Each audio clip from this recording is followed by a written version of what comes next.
की जा रही, सुनिए। To bring out the quantum of loss of the exchequer to the collusion of the director and support staff with the private agencies.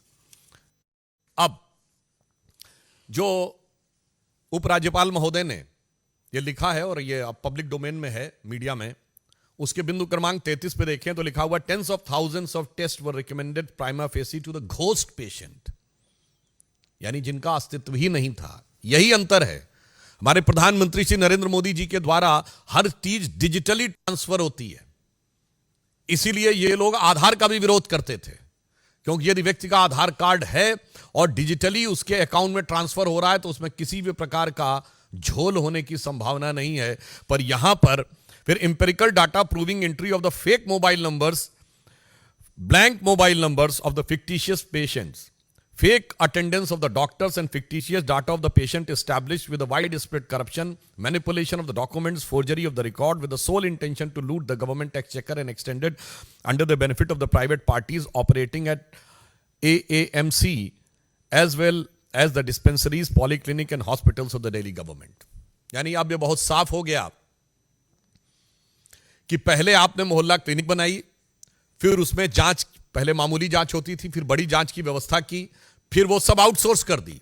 यानी कुछ कुछ वैसा ही जैसा शराब घोटाले में हुआ था, कदम कदम रफ्ता रफ्ता बढ़ाते हुए, और फिर उसमें फेक पेशेंट्स और फेक बिल रेज करने की बातें मीडिया में आ रही हैं।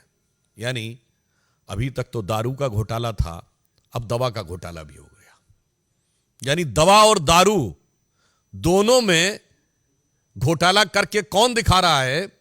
स्वघोषित भारत रत्न विभूषित, जिन्होंने अपने को ही भारत रत्न दे रखा है कट्टर ईमानदारी का। तो मैं कह सकता हूं कि विपक्षना के ध्यान से लेकर और चुनाव प्रचार तक की समस्त नाटकीयता के मध्य कट्टर ईमानदारी का यह किरदार पूरी तरीके से तार तार हो गया है। अब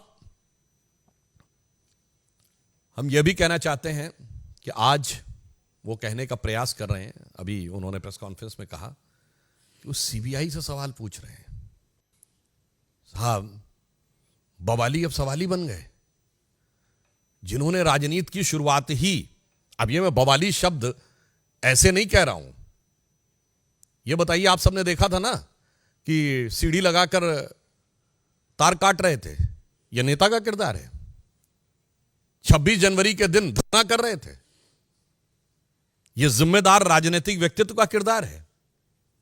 इसलिए मैंने कहा, और याद करिए 2014 के समय भारतीय जनता पार्टी के कार्यालय के ऊपर आके पथराव किया था, जिसमें इनकी सर्वोच्च समिति के सदस्य थे, जैसे हमारे यहां पार्लियामेंट्री बोर्ड है। इसलिए मैंने कहा अब बवाली अब सवाली बन गए हैं, और सवाल किससे पूछ रहे हैं? जांच एजेंसी से।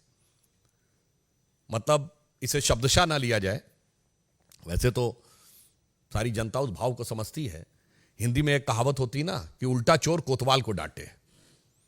आज उसी किरदार को वो दिखाने का प्रयास कर रहे हैं।